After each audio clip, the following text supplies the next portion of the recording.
The biggest fear for any business owner is, what if I raise my prices and I lose a bunch of clients or customers? Losing them isn't always necessarily a bad thing. In this video, I'm going to explain how you might actually be losing money and scaring away some of your best clients because you're not charging enough. My name is Chris. I have my own online coaching businesses that have grown to 7 figures, selling to musicians. So if I can sell to broke musicians, you can be successful in your industry. The first reason why you should raise your price is because people will see your brand as something more valuable. There's this intrinsic belief that if something is the cheapest, it's hard to believe that it can be the best. And if something is the best, people don't expect it to be the cheapest. So if you're trying to be both, you're trying to claim yourself as the best, but also the cheapest, there is a massive disconnect in our clients' heads. Because that combination automatically triggers this thought of it's too good to be true. If I handed you this Rolex right now and handed you this and said, I'll give this Rolex to you, it's genuine, it's authentic, it's got diamond bezels, all this good stuff, it's only $1,000. What's the first thought in your head? What's wrong with it? Like, is this a scam? That's the automatic assumption that anybody is gonna have when you give them this massive claim. You tell them you can help them with all these life-changing events, and then you tell them, yeah, it's super cheap. So automatically in their brains, they're going to be searching for reasons why they think this isn't true. So if they're actively searching for something wrong, they're gonna take any indicator and they're gonna twist it in their head, and they're gonna assume that something is wrong with your business and you're not the right fit. Again, if I told you I was the best and I could help you solve all these problems and charge a very low amount, the human brain turns into Sherlock Holmes and starts looking for things that are wrong with it. Is that how you want somebody to look at your business at the first impression? So if you think about it, whenever there is a gap between the market average of most people and then there's certain brands that are way outside of that. And we'll use the watch as an example again. If you think of Seiko, if you think of Citizen, Belova, or whatever it's called, all those brands sit around the market average. So they look at the brands that are competitive to them and they mark their pricing to be similar. That's how they compete, based on pricing, because at that point it's a commodity. And a commodity just means it's something that people have less emotional attachment to. They just need the item. So then any item will do. And then a huge deciding factor ends up being the price.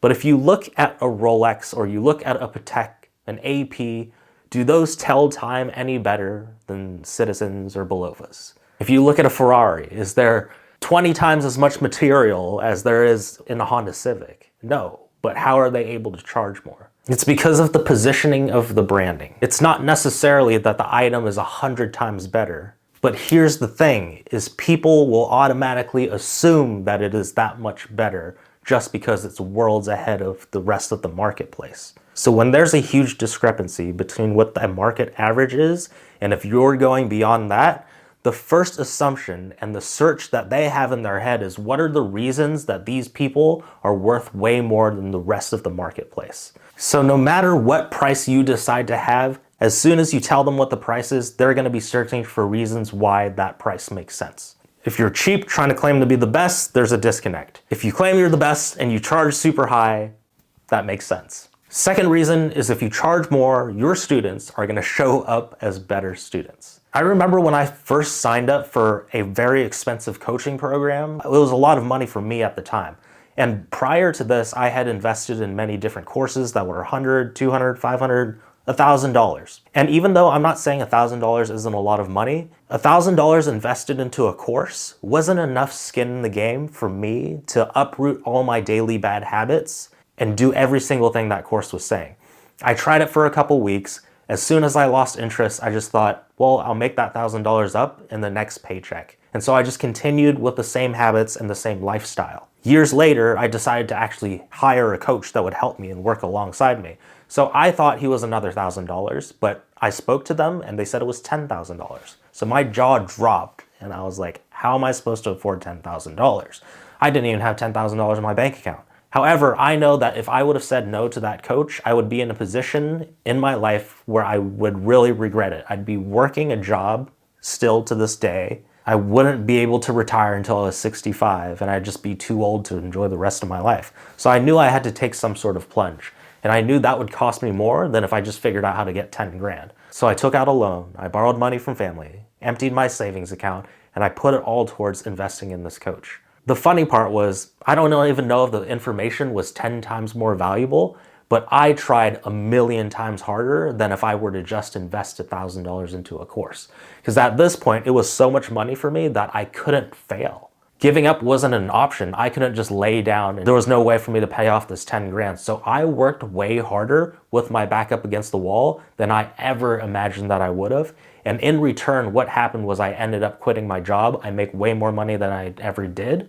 And I'm in a position where I can do whatever I want with my life and have the freedom. So some people will look at that and be like, 10 grand, you can find that information on the internet. Whereas I look at it as if I would have found that information on the internet, I wouldn't utilize it the same way as if I had put that much skin in the game and I was that vested to be able to get the result. And that came from putting myself in an uncomfortable position financially. It doesn't always have to be financially uncomfortable, but that's a good way to put enough skin in the game to make sure that you work harder than you know you're capable of. So if your students are paying more, they're gonna pay more attention. That means they're gonna show up better. They're gonna put in the work, and as a side effect, they're going to get the results that they want. And if they get that result, guess what? They spread the word about your business. They can't shut up about how life transformation your business was. It spreads like wildfire and you get a ton more clients. I don't know if you've ever sold to somebody something like $100 or 20 bucks. People who buy cheap things have the wrong mentality anyways. If something doesn't go their way, they automatically blame you and your product and your service for it. So think about Walmart. People don't go to Walmart because they're like, I am looking for the best product. They go to Walmart because they're looking for the greatest discount. What's the best deal that I can land? I don't care if it's an off-brand, it just has to be cheap. So then they go home, they try the product, and it's not up to their standards, even though they didn't pay very much money for it.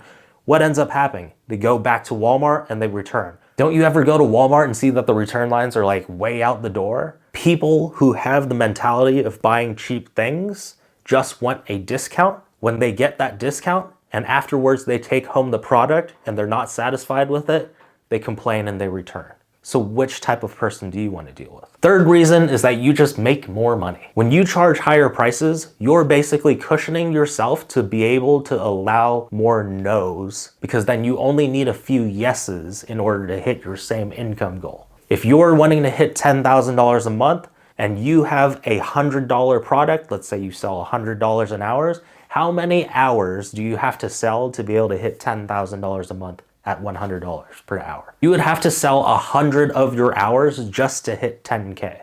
And that's not even talking about delivering those 100 hours yet. If you charged $5,000, how many people would you need to say yes in order to hit 10K?